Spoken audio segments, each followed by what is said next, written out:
함께 기도드리고 오후 예배를 준비해 드리도록 하겠습니다. 기도합니다. 사랑이 충만하신 하나님 아버지, 우리를 붙잡아 주시고 인도하여 주시옵소서. 주님의 은혜로 우리를 채워주시고 이 오후 예배 가운데에도 하나님의 말씀을 듣는 자리 가운데로 나아갈 수 있도록 이 은혜를 베풀어 주시옵소서.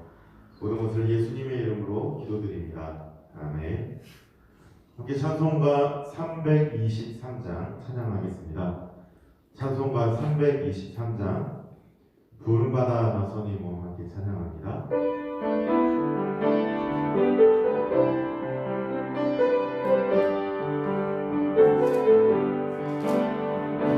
부름받아 나서니 몸 어디든지 가오리라.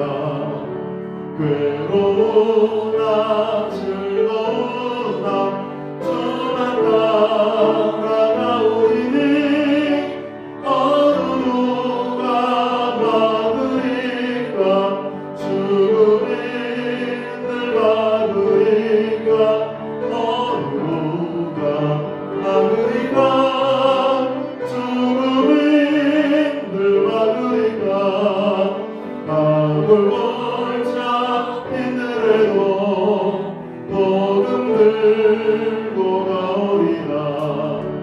소돔 같은 거리에도 사랑 안고 찾아가서 종의 몸에 지닌 것도 아낌없이 드리리다. 종의 몸에 지닌 것도 아낌없이 드리리라. 종이 영광 모든 것에 주님 홀로 받으소서. 멸시천대 십자가는 제가 지고 가오리라. 이름 없이 빛도 없이 감사하며 섬기리라. 이름 없이 빛도 없이 감사하며 섬기리라. 아멘. 함께 찬송가 338장 찬양하겠습니다. 찬송가 338장 내 주를 가까이 하게 함은 함께 찬양합니다. 내 주를 가까이 하게 함은 십자가 진 같은 고생이라.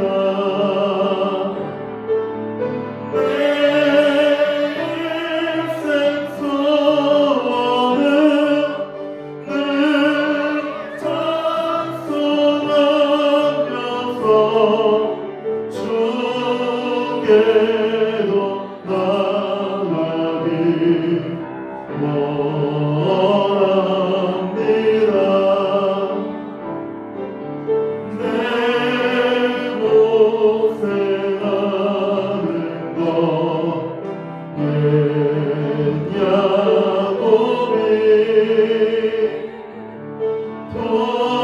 돌베개 메고자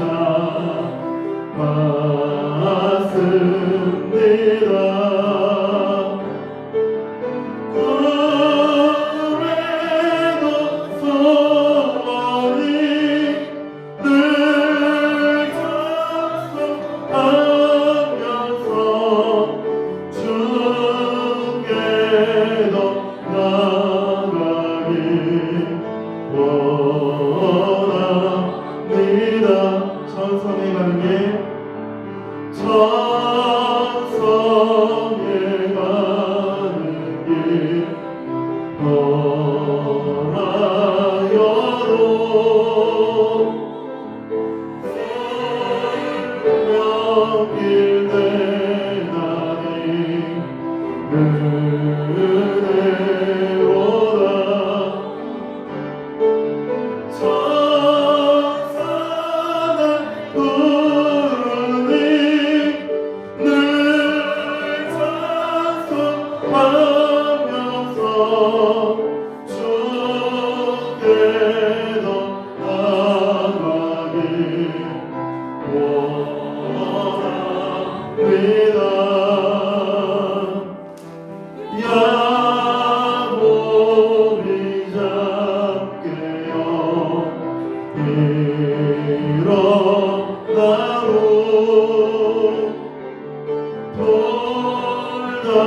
하늘 쌓은 것 돈 많아서 숨질 때 되도록 늘 찬송하면서 주께 더 나아가길 원합니다. 함께 이 시간 기도하도록 하겠습니다. 오후 예배 하나님께서 우리에게 말씀을 들려주시길 위해서 함께 기도하시고 또 하나님께서 지혜를 주시어서 주님의 말씀을 듣게 될 때에 깨닫게 하여 주시옵소서. 주님의 말씀을 듣고 또한 그 말씀을 붙들고 살아가는 은혜가 있게 하여 주옵소서. 또 말씀을 전하오는 성령님을 붙들어 주시고 은혜를 더하여 주옵소서.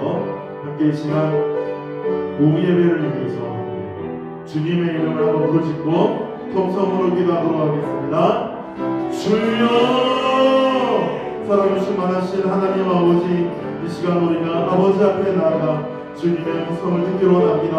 우리 가운데 하나님의 하나님의 은혜를 부어주시고 주님께서 우리에게 은혜를 더하여 주심으로 말미암아 아버지의 손에 붙잡혀 살아나가는 주의 거룩한 백성들이 될 수 있도록 인도하여 주시옵소서. 아버지 하나님만을 바라보며 하나님을 원합니다. 주님께서 우리를 붙잡아 주시며 인도하여 주시고 이 오후 예배 가운데 주의 자녀들 주의 백성들에게 큰 은혜를 더하여 주시옵소서. 아버지 하나님,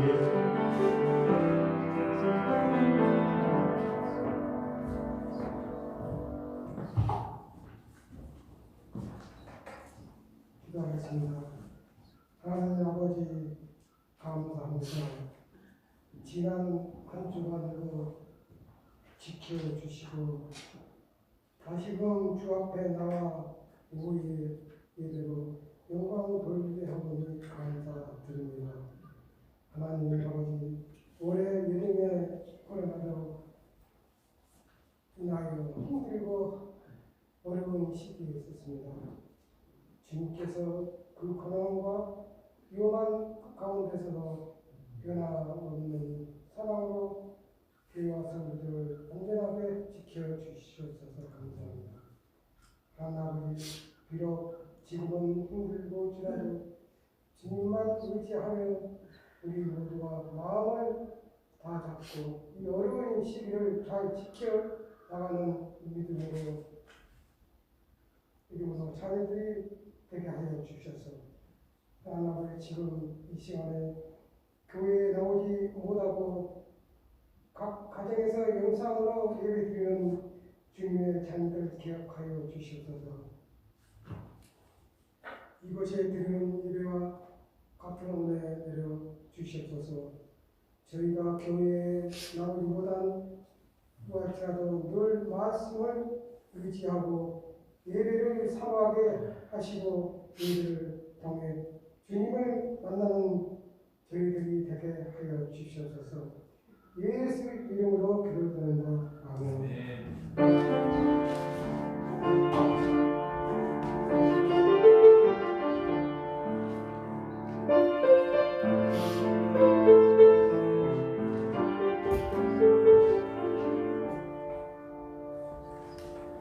하나님의 말씀은 요한복음 1장 35절부터 51절까지 말씀입니다. 신약성경 143페이지에 요한복음 1장 35절부터 51절까지 말씀입니다. 찾으시는 동안 교회 소식 전해드리겠습니다. 다음 주 오후 찬양 예배는 마르다 마리아 헌신 예배로 드립니다. 회원들은 꼭 참석해 주시기 바랍니다. 기타 다른 광고는 주보를 참고해 주시기 바랍니다. 요한복음 1장 35절부터 51절까지 말씀을 제가 읽어드리겠습니다. 또 이튿날 요한이 자기 제자 중 두 사람과 함께 섰다가 예수께서 거니심을 보고 말하되 보라, 하나님의 어린 양이로다. 두 제자가 그의 말을 듣고 예수를 따르거늘 예수께서 돌이켜 그 따르는 것을 보시고 물어 이르시되 무엇을 구하느냐? 이르되 랍비여 어디 계시오니이까 하니 랍비는 번역하면 선생이라. 예수께서 이르시되 와서 보라. 그러므로 그들이 가서 계신 데를 보고 그날 함께 거하니 때가 10시쯤 되었더라. 요한의 말을 듣고 예수를 따르는 두 사람 중에 하나는 시몬 베드로의 형제 안드레라. 그가 먼저 자기의 형제 시몬을 찾아 말하되 우리가 메시아를 만났다 하고, 메시아는 번역하면 그리스도라. 데리고 예수께로 오니 예수께서 보시고 이르시되 내가 요한의 아들 시몬이니 장차 게바라 하리라 하시니라. 게바는 번역하면 베드로라.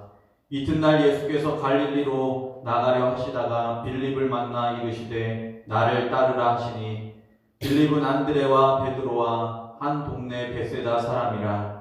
빌립이 나다나엘을 찾아 이르되 모세가 율법에 기록하였고 여러 선지자가 기록한 그 일을 우리가 만났으니 요셉의 아들 나사렛 예수니라.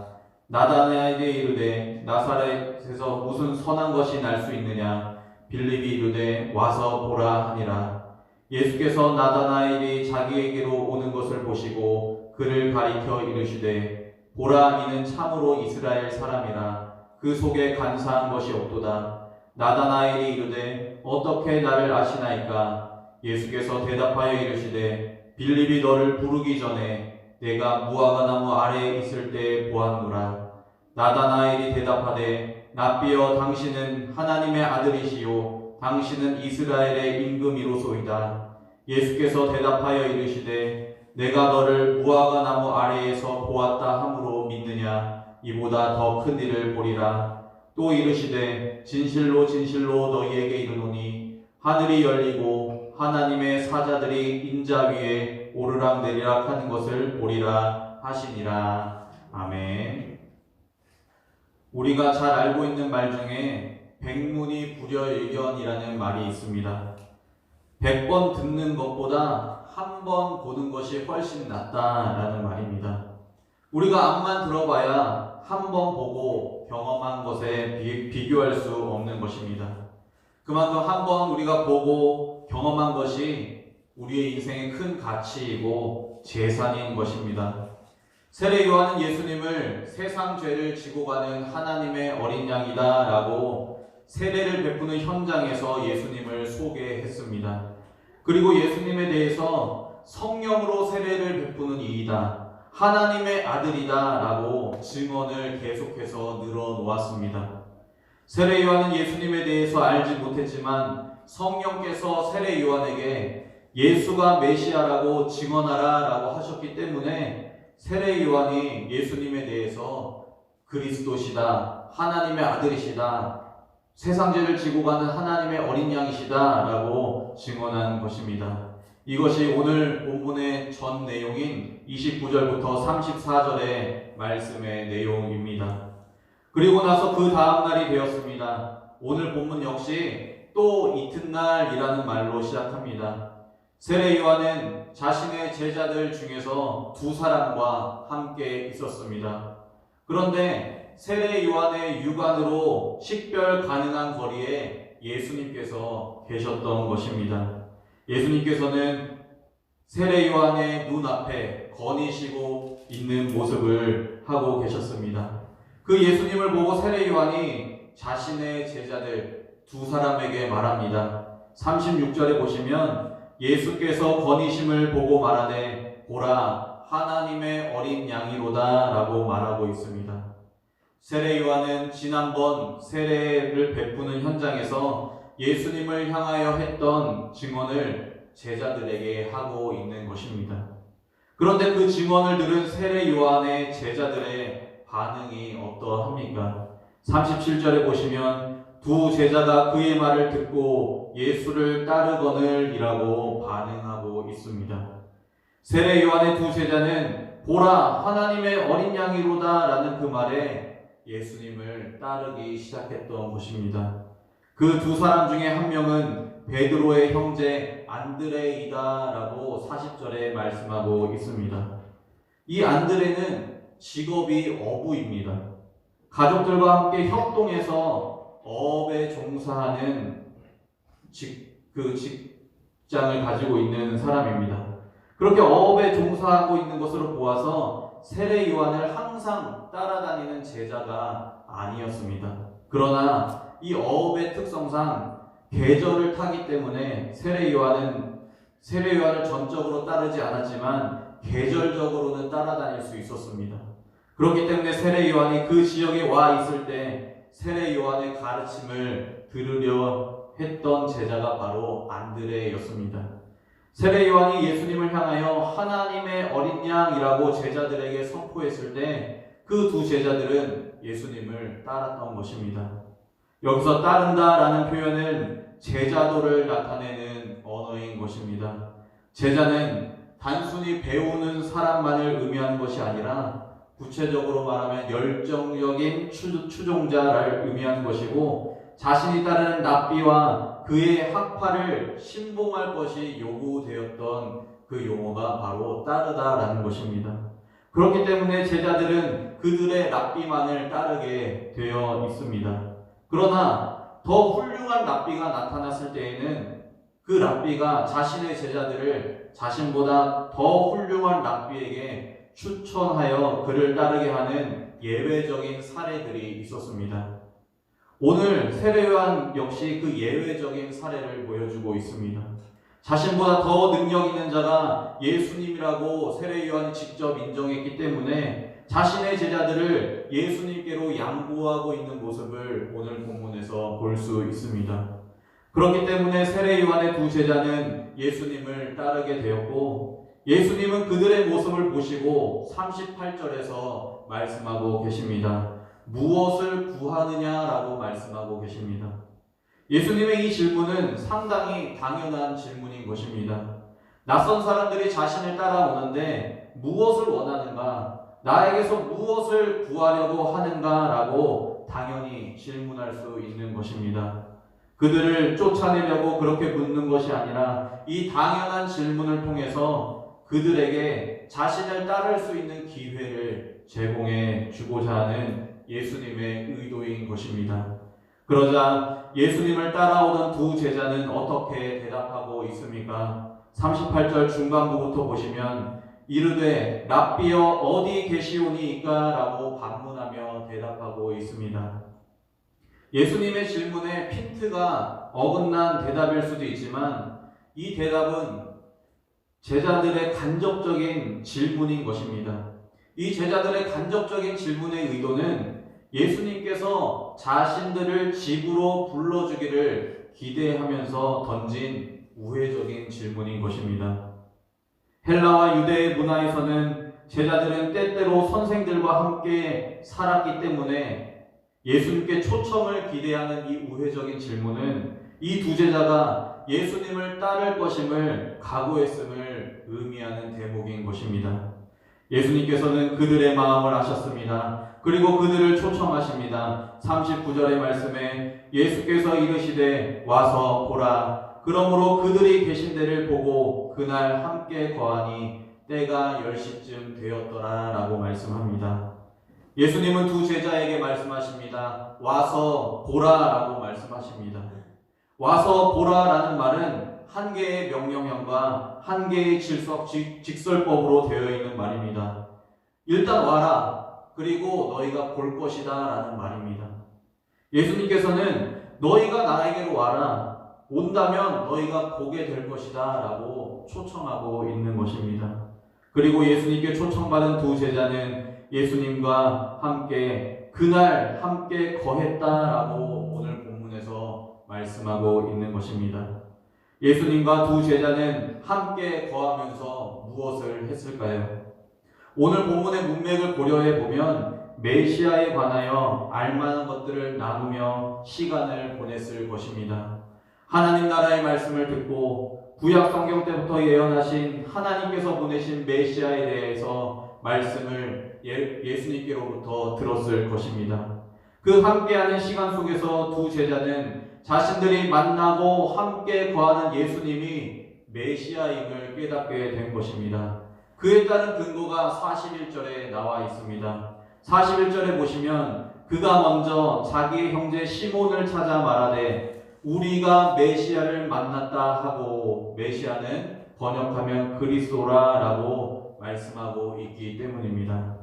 예수님을 따른 두 제자는 예수님께서 와서 보라라는 말을 듣고 따라갔더니 예수님이 하나님 아버지께서 예비하신 구원자 그리스도이심을 깨닫게 된 것입니다. 그리고 그 복음을 베드로에게 전했습니다. 41절에 안드레의 형제 시몬 베드로에게 가서 메시아를 만났다라고 전한 것입니다. 그리고 나서 베드로를 예수님께로 데려갔습니다. 예수님께서는 그 시몬을 보시고 그의 이름을 바꿔주시는 것입니다. 시몬의 이름을 게바라고 바꿔주시는데 이 게바라는 말은 아람어이고 반석이라는 뜻입니다.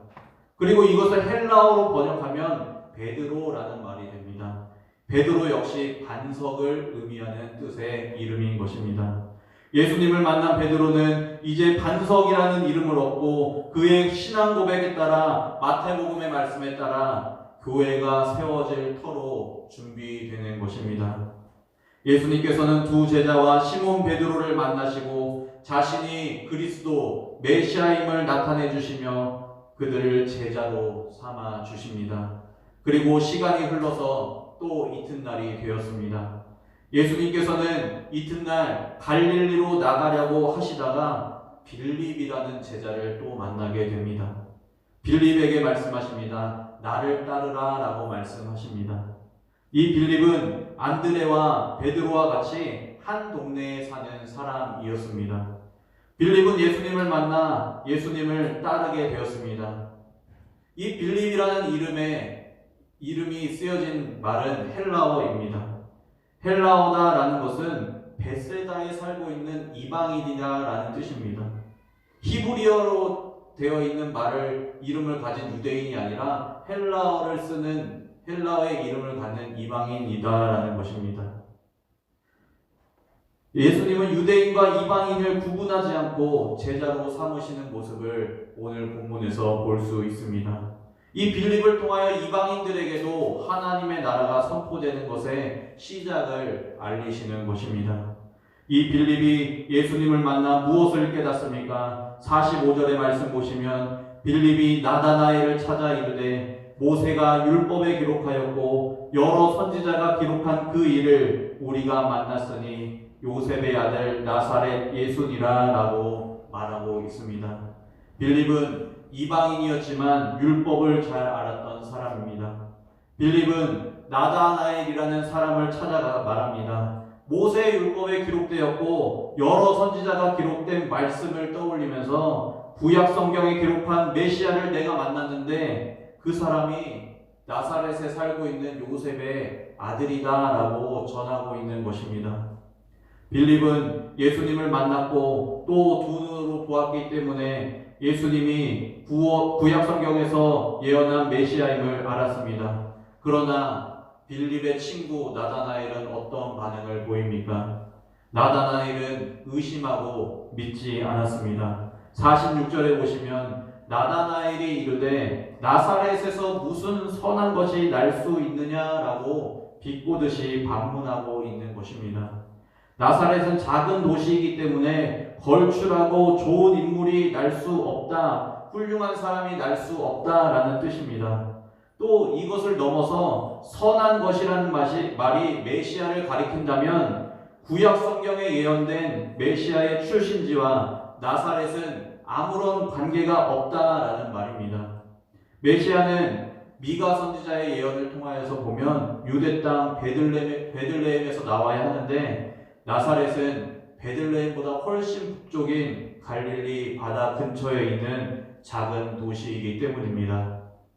빌립이 메시아를 보았다라는 그 말에 나다나엘은 의심하고 반감을 가지고 논쟁하기 위하여 나사렛에서 무슨 선한 것이 날 수 있느냐라고 되물은 것입니다. 나다나엘의 이 태도에 대하여 빌립이 뭐라고 대답하고 있습니까? 빌립은 나다나엘의 논쟁성이 짙은 이 반문에 시실콜콜 대응하지 않습니다. 대신에 빌립이 나다나엘에게 말하는 대답은 참 간단합니다. 46절 후반부에 빌립이 이르되 와서 보라 하니라 라고 말하고 있는 것입니다. 예수님이 자신을 뒤따르는 두 제자에 하셨던 말과 같은 말을 빌립이 하고 있는 것입니다. 와라, 그러면 볼 것이다 라고 말하고 있는 것입니다. 믿음으로 예수님께 나아오면 보게 될 것이다 라고 말하고 있는 것입니다.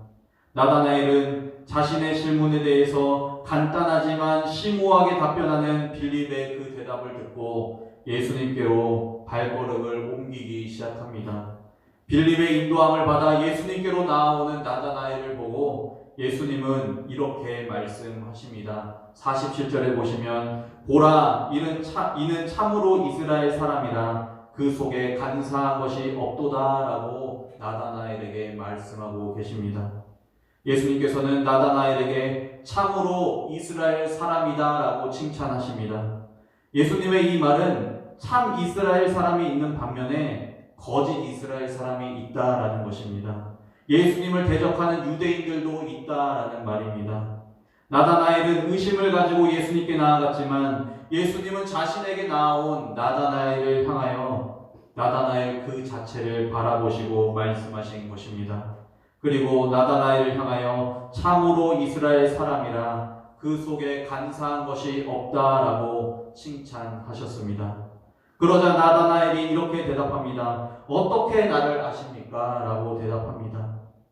어떻게 나를 아시나이까? 라는 말의 뜻은 나다나엘 스스로가 나는 참 이스라엘 사람이야 라고 생각하면서 살고 있었는데 예수님께서 알아맞히셨다라는 뜻이 아닙니다. 예수님께서 나다나엘을 향하여 참으로 이스라엘 사람이다, 그 속에 간사한 것이 없다라고 칭찬하며 말했을 때 나다나엘의 반응은 이런 반응인 것입니다. 당신이 나 아십니까? 나를 본 적이 있습니까? 이런 의미로 말하는 겁니다. 어떻게 나를 아시나이까? 라는 의미가 당신이 나 아십니까? 나를 본 적이 있습니까? 그런데 나한테 어떻게 이렇게 말씀하십니까? 라고 대답한 것입니다. 그러자 예수님께서는 대답하십니다. 48절 후반부에 빌립이 너를 부르기 전에 내가 무화과 나무 아래에 있을 때 보았노라 라고 대답하십니다. 무화과 나무 아래가 구체적으로 무엇을 뜻하는지는 잘 나타나 있지 않습니다. 그러나 무화과 나무 아래를 구약 성경에서는 상징적으로 표현하고 있습니다. 열왕기상 4장 25절에 솔로몬이 사는 동안에 유다와 이스라엘이 단에서부터 부엘세바에 이르기까지 각기 포도나무 아래와 무화과 나무 아래에서 평안히 살았더라 라고 말씀합니다. 그러므로 무화과 나무 아래라는 말은 백성들이 매일매일 평안히 거주할 집을 상징하기도 합니다. 그러나 이 무화과 나무가 상징적으로 쓰였든 또 문자적으로 쓰였든 간에 나다나엘이 무화과 나무 아래에서 무엇을 하고 있었든지 예수님께서 보고 계셨음을 암시하고 알려주고 있는 것입니다. 여기서 예수님께서는 심적으로 인간의 성품을 아는 지식을 나타내 줍니다. 나다나엘이 무화과 나무에서 무엇을 하든지 예수님께서 보았다는 것, 이 한마디로 나다나엘이 예수님을 메시아라고 인정할 수밖에 없었던 것입니다. 그래서 나다나엘은 자신의 믿음을 예수님께 고백하기 시작합니다. 49절 말씀입니다. 나다나엘이 대답하되 랍비여, 당신은 하나님의 아들이시오 당신은 이스라엘의 임금이로소이다 라고 고백하고 있는 것입니다. 빌립이 와서 보라는 말에 반신반의하면서 예수님께로 와서 예수님을 보았더니 무화과 나무 아래에 있을 때 너를 보았다라는 예수님의 그 한마디에 자신을 너무나 잘 아시는 예수님을 만나게 된 것입니다. 그래서 나다나엘은 예수님을 하나님의 아들, 이스라엘의 임금, 메시아로 고백한 것입니다. 그러자 예수님께서는 나다나엘의 반응에 더 나아가 말씀하시고 계십니다. 이것이 오늘 본문에 와서 보라라는 말씀의 주제인 것입니다.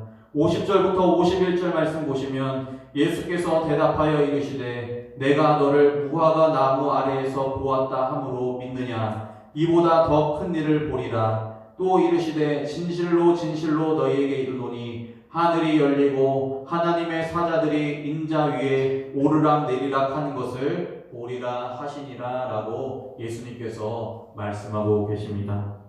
나다나엘에게 무화과 나무 아래에서 보았다라는 말보다 더 크고 놀라운 일을 보여줄 것이라고 약속하며 말씀하시는 것입니다. 그것은 이스라엘의 조상 야곱이 꿈에서 본 그 꿈의 실현인 것입니다. 야곱이 형 에서의 낯을 피하여 밧단 아람으로 도주하던 그 길에 베델에서 본 꿈에 대한 해석인 것입니다. 창세기 28장 12절에 꿈에 본즉 사닥다리가 땅 위에 서 있는데 그 꼭대기가 하늘에 닿았고 또 본즉 하나님의 사자들이 그 위에서 오르락 내리락 하고 라고 말씀합니다. 하나님께서 야곱에게 이 꿈을 보여주신 것은 야곱이 이 세상에서 험악한 세월을 보낼 것인데, 험악한 세월을 보내는 동안 야곱의 인생과 하나님이 연결되어 있어서 절대로 야곱의 인생을 놓지 않으시는 하나님을 나타내 주기 위해서 꿈속에서 보여주신 것입니다.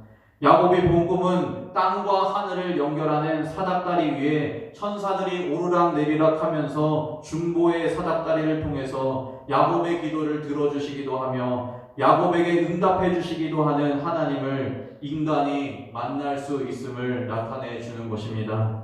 그런데 나다나엘에게 역시 이 약속을 해주시는데, 오늘 본문 51절에 또 이르시되 진실로 진실로 너희에게 이르노니 하늘이 열리고 하나님의 사자들이 인자 위에 오르락 내리락 하는 것을 보리라 하시니라 라고 약속하며 말씀해 주고 계십니다. 사닥다리 대신에 예수님을 가리키는 인자라는 말을 쓰심으로 예수님께서 하늘과 땅을 연결하는 중보자임을 친히 알려주고 계십니다. 그러므로 나다나엘에게 참으로 이스라엘 사람이다 라고 예수님이 말씀하신 것은 나다나엘을 새로운 야곱, 새로운 이스라엘임을 가리키는 것이며, 새로운 이스라엘에게 중보자가 되어주시는 예수 그리스도를 보여주실 것입니다. 나다나엘은 예수님께 나와서 예수님을 보았더니 예수님께서 이러한 더 큰 약속을 해주시는 것입니다. 말씀을 맺겠습니다. 오늘 본문에 와서 보라라는 말을 통하여 예수님께 나와서 예수님을 보고 만난 사람은 예수님이 그리스도이심을 고백하게 됨을 나타내 줍니다. 요한복음 4장에서도 사마리아 여인이 예수님을 만나고 그 지역의 여인들에게 와서 보라라고 말하면서 메시아를 만나는 길로 초청하는 모습을 또 볼 수 있게 됩니다.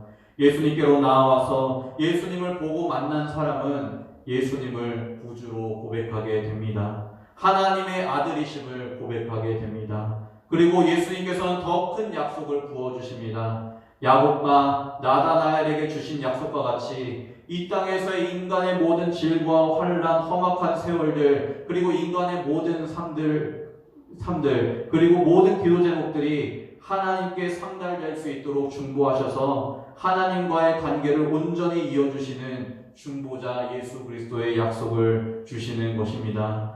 예수님을 말로만 듣는 것보다 예수님께로 믿음으로 나아가기를 원합니다. 말로만 예수님에 대해서 듣는 것보다 우리의 인생을 예수님께 던지는 것을 예수님께서는 원하시는 것입니다. 와서 보는 자에게 예수님께서 큰 은혜와 축복을 더하여 주십니다. 나보다 나를 더 잘 아시는 예수님께서 인생을 주관하시고 다스리시는 진정한 왕, 진정한 주인이 되어주실 것입니다. 우리 모두가 예수님의 통치를 맛보는 주님의 백성들이 되시기를 예수님의 이름으로 간절히 소망합니다. 기도하겠습니다.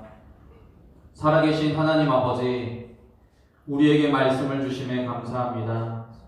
우리가 예수님에 대해서 말로만 듣기보다 나보다 나를 더 잘 아시는 예수님께 우리의 인생을 드리며 헌신하게 하여 주옵소서.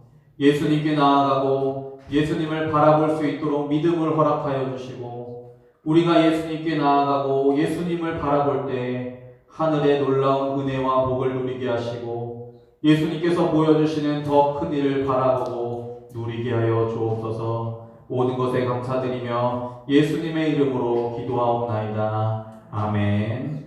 찬송가 524장 갈 길을 밝히 보이시니 찬양하시고 담임 목사님께서 축도해 주심으로 예배를 마치겠습니다.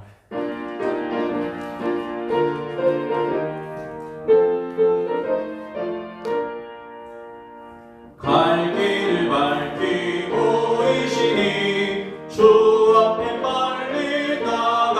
구원이다. 우리를 찾는 구주 예수 오노라 하시네. 죄악 벗은 우리 영혼은 기뻐 뛰며 주를 보겠네. 하늘에 계신 주 예수를 영원히 섬기리. 우리를 오라 하시는 말 기쁘게 듣고 순종하세. 구주를 믿기 지체 말고 속속히 나가세. 죄악 벗은 우리 영혼은 기뻐 뛰며 주를 보겠네. 하늘에 계신 주 예수를 영원히 섬기리. 주 오늘 여기 계시오니 다 와서 주의 말씀 듣세. 듣기도 하며 생각하니 참 진리시로다. 죄악 벗은 우리 영혼은 기뻐 뛰며 주를 보겠네. 하늘에 계신 주 예수를 영원히 섬기리. 주 예수 그리스도의 은혜와 하나님 아버지의 무한하신 사랑과 성령님의 교통하심이 와서 보고 듣고 믿고 따르기를 원하는 모든 중앙의 권속들 위해 이제로부터 영원토록 함께 있을지어다. 아멘.